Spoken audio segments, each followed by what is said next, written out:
Bonnie Kleffman, one of the very first people that I hired for the organization. We've done a lot. We've covered a lot together. You're just kind of like one of those people that you kind of go and you plug in wherever it is needed, but you've got some real skills about you that just cannot be duplicated. Why don't you tell us a little bit about yourself and some of the things that you really enjoy doing for the organization? Oh, thanks. Okay. Yeah, my name is Bonnie Kleffman, and I am a career specialist and college consultant director here at Access College America, but I wear all the hats. So sometimes I'm wearing my career specialist hat where I get to help students answer the question, what do you want to be when you grow up? And that starts with what major do they want to study? So we look at that a lot. I'm also an essay specialist in which I get to help students write their essays and tell their beautiful stories on their college applications, their short answer questions, their main essay, and their scholarship essays as well. I'm a former English teacher, so that's a hat I wear all the time when I'm editing because I actually, most people hate editing. I absolutely love editing essays and rearranging sentences and massaging words so that they sound just right. And I'm also a parent of teens. So I have been going through this process in my own family, and that journey has actually assisted me in my work. So it's been really fun to see this role evolve. Another thing that I do, and as if you don't know this, but I'm a curriculum writer for us. And I've written a lot, especially in the last year. I've written guides for all of our group workshop classes. So it's almost like writing a book because I wrote one for every single one. We have video prep, we have written prep, and we have the live group workshops of which I teach many. So that's a really fun thing to do is if I'm not in the real live classroom, I can be in the virtual classroom. I love that. And tell us that masterclass that we have. I mean, you really set the foundation for that. Tell us a little bit about your role with the masterclass. Who is this program ideally for? Whether they're looking at Masterclass Plus, Basic. I mean, tell us a little bit more about that because I think that the workbook attached to the actual instruction, and there's a lot of synergy that takes place throughout these two. Yeah, there is. And so I've spent a lot of my time configuring the correct timeline upon which to do college application and college readiness tasks. I mean, in theory, prep would begin in middle school with just talking about college and mentioning it to the student. But with these master classes, we have a lot of really wonderful live group classes that ideally will happen some in the ninth, 10th, and then a whole bunch in the junior year and senior year summer leading up to submitting your college application. And so, because we had these beautiful things, some of which I actually wrote, what we did is kind of sequence them and give additional instruction in between so that scholars can really get the same information that they would as a one-on-one client, but some families simply don't have that in the budget to work with a consultant one-on-one for every task. So the masterclass program is really good for students who need some guidance, but not necessarily complete hand-holding and project management through the whole thing. It's a lot more affordable, so we'll get lots more participation, and I'm really pleased to be able to offer our services to more families than just our one-on-one clientele. Although as much as I love working with students one-on-one individually, some of the masterclass options do have that where I get to work with them at least on their essays and a little bit. So you all can check out the options there, but we have several tiers, so we have really now something for everyone. Thing for everybody. That's exactly right. And it's more of a holistic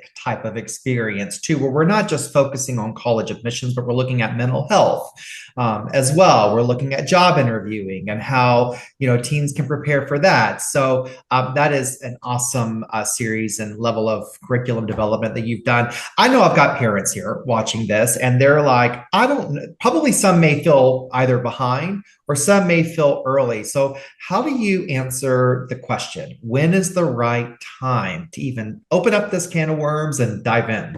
It's a really good question. And that's a little bit individual to the student. Having worked with scholars and students for a really long time, At some point, sometimes they're not quite ready to have that conversation in the eighth or ninth grade, but many students are. And so introducing those career exploration topics, sequencing of classes through high school, even if the student doesn't really know what they want to be, you want to make sure that they have as many options open as possible. So when looking at the different math, science, social studies, English, and foreign language tracks, we want to make sure they're set up for success so that when they do decide which thing is theirs, they have taken difficult classes in that subject area of study. And also looking at their extracurriculars. So a great time to get started can be in the freshman year if the student is ready, but certainly by that sophomore year, these topics need to be introduced to scholars because there's a lot of great research that can be done. Let's say I'm a rising sophomore or rising junior this summer. It's a great time to do research. It's a great time to look into what you're interested in doing, do some job shadowing, some work-based learning experiences, and of course, explore careers and majors. So there's a Well, lot to do. there is a lot to do. And I think with freshmen and sophomores, I mean, it's not so much about talking specifically about universities, but it's more about reflection, self-discovery, applying a diagnostic like U Science. And you're pretty skilled on that. What exactly is U Science for example? Oh, U Science is my favorite. So a lot of students have access to something on Naviance or different career exploration tools. I know in my workshop I use a free one, so everybody has access to it immediately. But those types of tests are good in that they provide you with your interest fit. What kinds of careers are you interested in? And although having interest in a career is a great place to start, it doesn't really talk to the students' aptitudes. What are they naturally good at?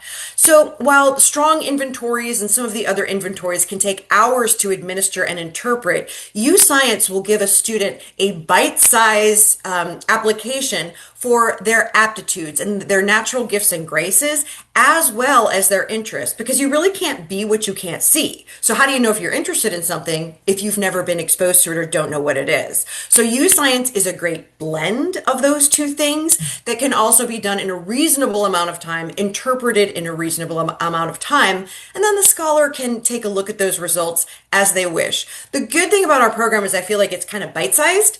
And so if a family wants to, enroll their student as a ninth or 10th grader, we don't do everything all at once. Right. It's timed and methodical. So it's not big bites, it's small bites.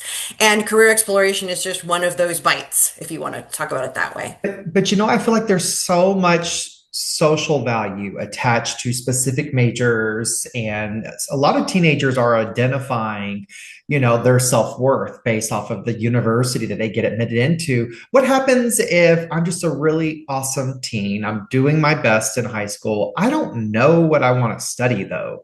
I mean, what advice do you have for someone that just really has no clue what they want to do?